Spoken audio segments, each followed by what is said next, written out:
This is North Dakota Today. Good morning, everyone. Good morning. Thanks for joining us for North Dakota Today on this Monday. I actually wore my snow boots in today. I wore some boots in today, too. That's, just left the heels here. Yeah. It would be hard to slide across the parking lot with heels on today. It's just slippery out. It really is, no matter if you're on the roads, the sidewalks, everywhere. A lot of people hunkered down and they didn't drive this weekend because they knew it was icy and messy, but then today, I did drive a little bit, but then this morning I was like, just that little fresh dusting crunchy of snow, and then underneath, well, it is icy out there. So if you have not gone out the door just yet, be careful. It is definitely be moving slowly. And it's cold now, so also it's not a day that you want to be on the side of the road or waiting for the officer to respond to your fender bender. Just reminding people it's now winter. I had to pack up my little, when you travel and you throw your boots and your hat and your gloves and maybe a blanket, get that little care package together in your car if you travel, even if you don't, because I would not want to be stranded on the side, even of the interstate in town. Nope, this is the time. And we're not this week, but next week we're moving into Thanksgiving, so it's lots of traveling. Exactly. Be prepared. Be prepared. I had to dig out the boots to see which boots fit the girls before, because still one that has to do recess outside, so definitely a change.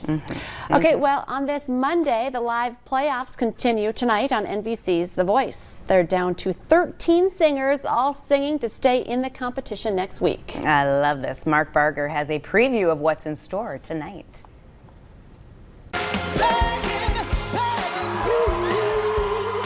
Turns out singing in the season's first live show on The Voice may not have been the tough part for Jershika Maple.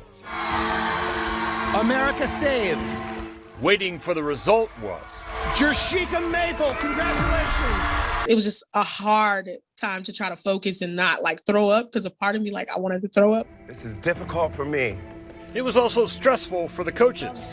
And I know I have to pick, but I'm so nervous. Making their final saves of the season. We've all dealt with this moment. Although it was a new one and a tearful one for the rookie coach. Oh my gosh, the person I'm gonna take with me to the next round is Riley. I cried as soon as she announced it. I was crying for 30 minutes afterwards. I cried yesterday, I'm crying today. I feel so many emotions. Hey! There's potential for more emotions tonight. The artists will all be singing dedications. So yesterday I was practicing my song, and I feel like 2 out of every 4 times I sang it, I would break down crying. Tears or not, the artists are all looking for that special song. I've never sung this song in my life. It's a very bold move. It's kind of scary. One of the biggest artists of all time, I can tell you that.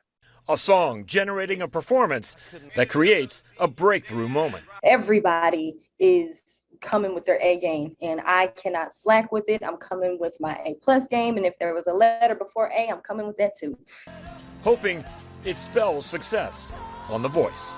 Mark Barger, NBC News. And of course, The Voice airs tonight and tomorrow at 7 o'clock. Tonight it's followed by a new episode of Ordinary Joe, which returns after a 1-week break.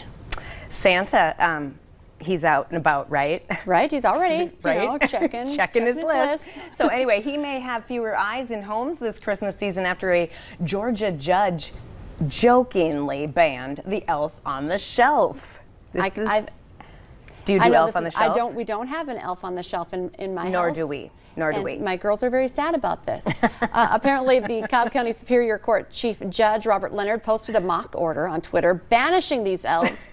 Quote saying, "I'm tired of living in elf on the shelf tyranny, not looking forward to the elf forgetting to move, and of course, causing your kids emotional distress." Right. Because it is a big deal. But what is it? How does it work? Because I think if you're kids, if you're naughty, right, then the elf doesn't move. Isn't that what it is? I have no idea. I never did this. I'm not kidding you. Now, I've heard of it, of course, but we never did this in our house. And so I can't even imagine the parents, the stress that they're under to move this, because if their kids are looking every single day, and if you do forget, and I think this judge was like, my child went to school and felt... There's a lot of pressure. It's a lot of pressure if you have an elf on the shelf in your house. So anyway, I could see that. Anyway, so he's there's probably banning a few parents who would like to ban it, but as a joke. It's funny, right? funny mock Just mock don't order. start it. Yeah. Just don't start. Well, here's a much better story for you. A little girl who lost a special teddy bear that she'd been, taking care of since she was adopted from an orphanage, thought it was gone forever when she forgot it along a trail in Glacier National Park last year. But thanks to social media, the sharp eyes and soft heart of a park ranger, the teddy bear is back in the arms of 6-year-old Naomi in Jackson, Wyoming.